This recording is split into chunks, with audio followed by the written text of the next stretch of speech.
so genuine. I mean, it's a funny thing that you asked me kasi I think the first time na nairita ako sa kanta ko was inside Kuya's house. Why? Because I didn't know kung ano yung galaw. The housemates were already there for 41 days prior. Ako, I just got in. The first 2 days, they were still playing yung alarm clock. Am I allowed to say this? Basta the first thing they hear is the theme song. Yeah, the wake-up call. The wake-up call. The wake-up call was the theme song. Oh, of course, napapanood niyo sa live stream. So the first time I heard Reyna, that was 2-3 nights after, I was like, oh my gosh. Natapos na ba kasi hindi pa ako gising. Pero ayun, I started hearing it every day and it was just like, I mean, of course, all jokes aside, I knew that Reyna would come out. I thought it was just my entrance song. Like when they were introducing me as a house guest, I thought hanggang dun lang. And then they played it, and then they played it all day, and then they kept playing it, where it's like, wow, this is actually happening inside Kuya's house, with millions of people watching. And I honestly came into PBB kasi saying I have to get over the fact that I will be under 24/7 surveillance. The faster I can get through that, the more comfortable I can be for the house guests. And I'm not there for myself again, I'm there for the house guests, for the housemates, to help them get to the end, essentially. Kaya, the biggest battle was for me na, okay, may camera sa ganito, may camera sa ganyan, deadmahin mo lang yan. And then I was able to really be myself for them, because I wasn't there for me, it was really for them. And the revelations that came out while I was there, syempre, I wasn't expecting it, but if there's anything that can kind of make a tuldok sa pagiging Reyna, it's some of those moments, because I have so much respect for the housemates and for all of the housemates that came before, because what they're doing is no joke. What they are allowing other people to see, it's like being on a pageant stage 24/7. You're allowing so much scrutiny and so much unknown happening. Na it was nice to hear them say na thank you, Michelle, for creating this song, because it was stuck in their heads there and it's a constant reminder. And syempre, no offense to the theme song, but it was the first song they saw, I heard, after that 41 days of hearing the theme song. Kaya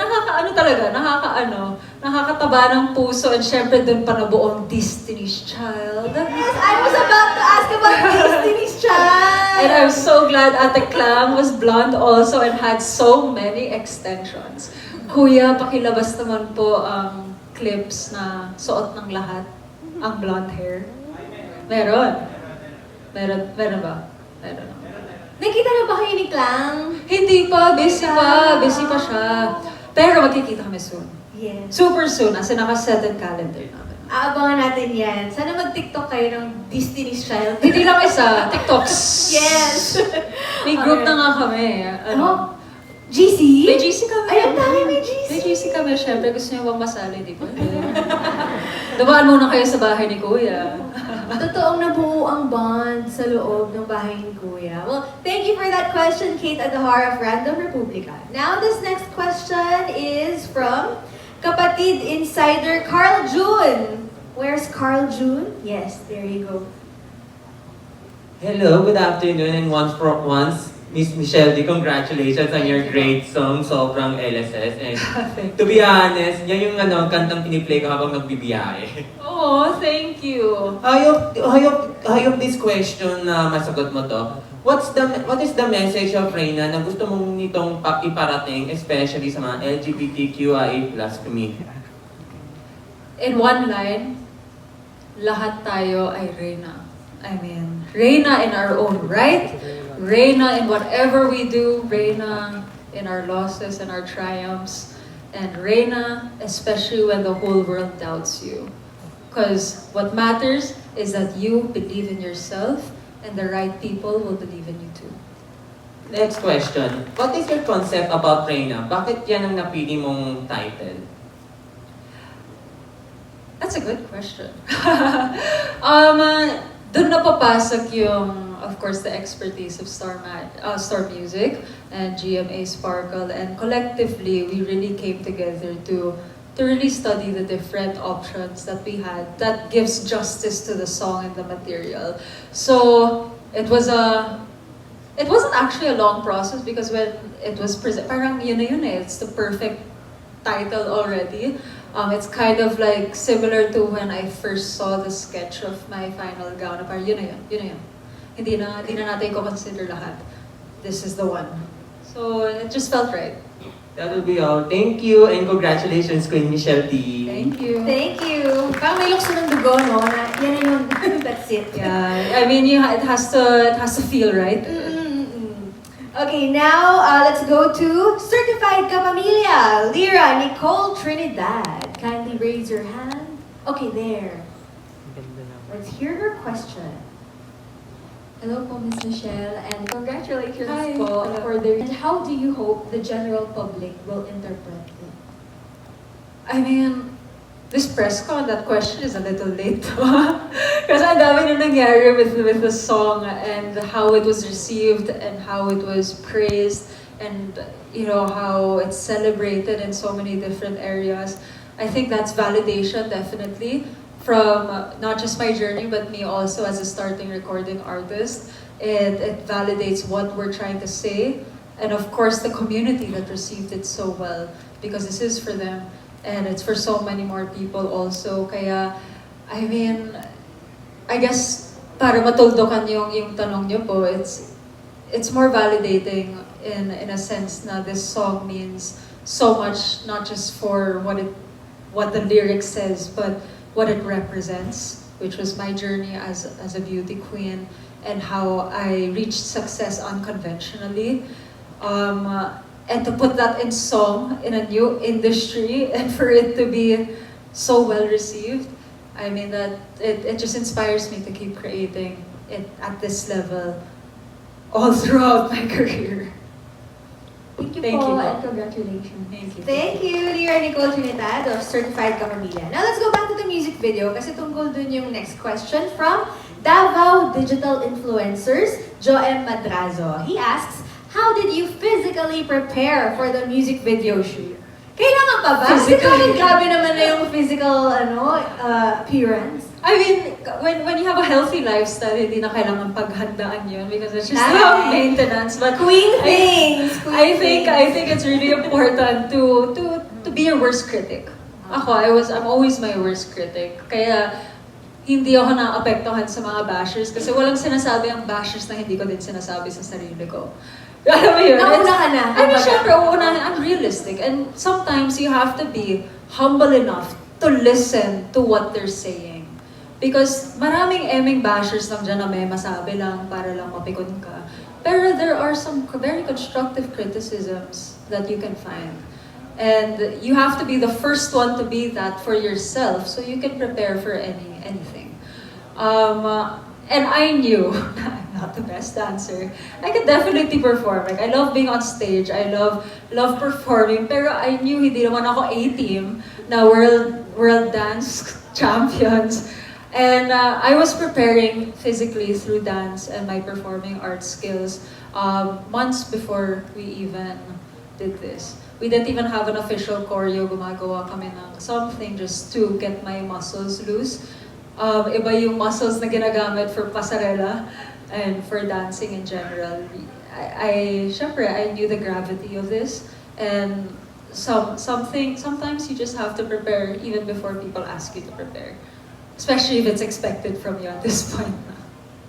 So, yun, yung physical preparation mo, more on the dancing part, yes. More on the dancing, of course. And of course, Jade Risho is my vocal coach as well. So I really had to, I guess, loosen up these muscles. Alright, thank you very much for sharing that. Now, the next question is from Mark Artie Talawe Zipagan from Pageant Mag Philippines. Hello. And ako yung magbabasa ng question. Okay, hello. What kind of Michelle Marquez D do you want to portray on your Pride version music video? Bakla. I mean, plain and simple. It's so campy, as you saw. I mean, it's just fun.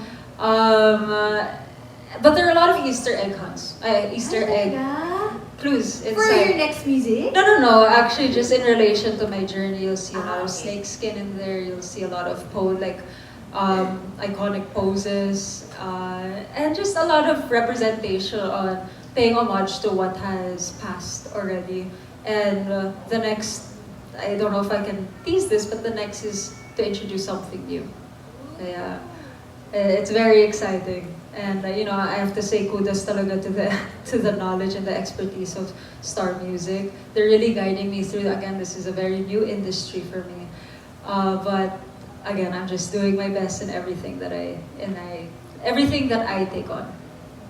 Alright. So abangan natin bukas when it gets released sa YouTube channel ng Star Music, kung ano-ano yung mga Easter eggs na yan. Okay, now this next question will be from Rappler Juno Reyes. Where are you? There you go. Hi. So first of all, congratulations Thank again. you. It was really nice music video, super colorful. So I guess this one is my question.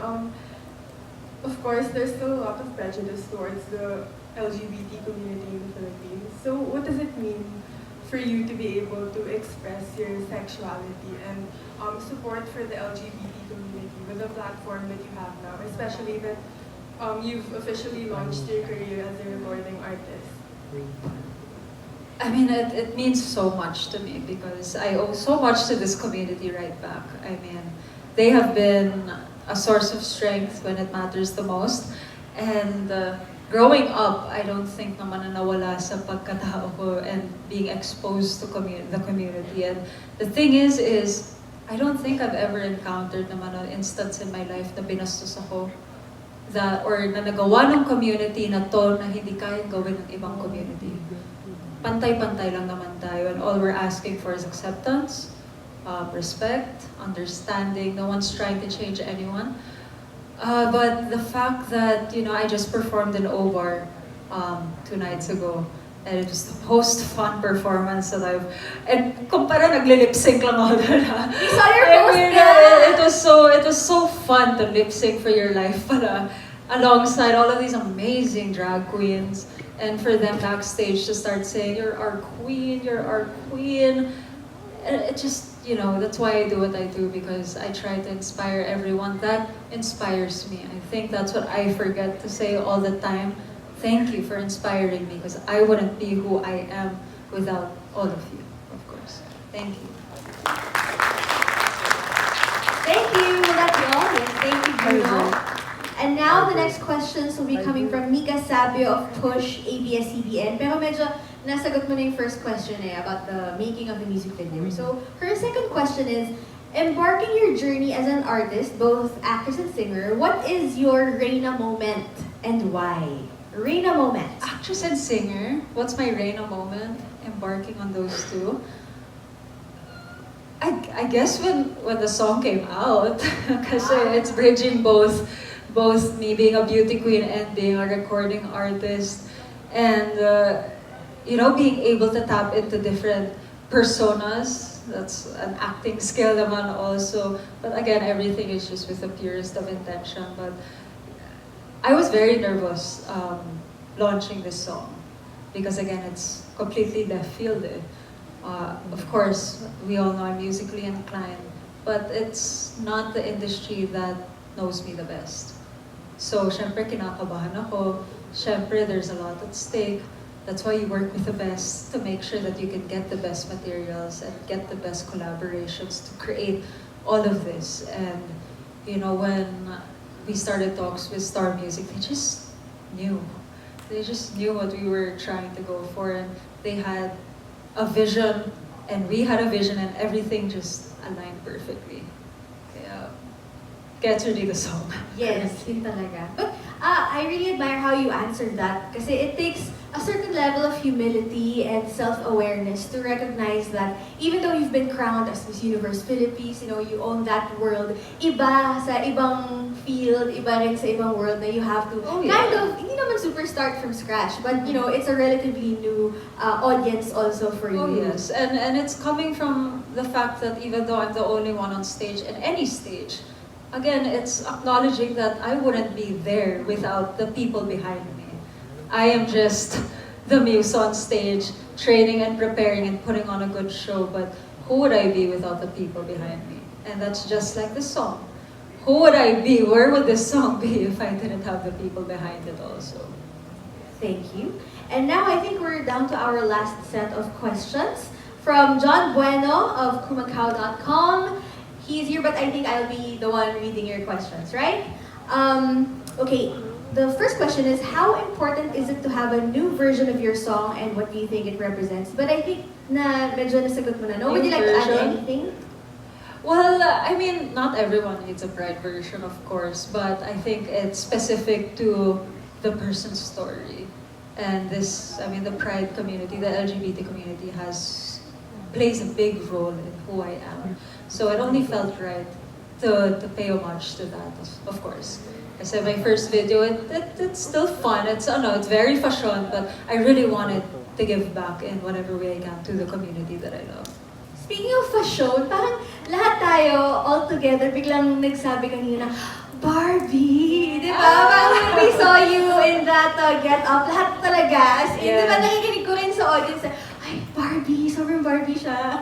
I mean, we shot this months ago, and nakakaano talaga, as in, I loved the whole concept. We worked collectively on the concept. We worked with, of course, the best. Rocket Sets was the one that created the material, and this is the whole creative journey towards creating all of this. It's fun. I am a creative at heart, so even if I lose sleep day in and day out, just trying to produce some of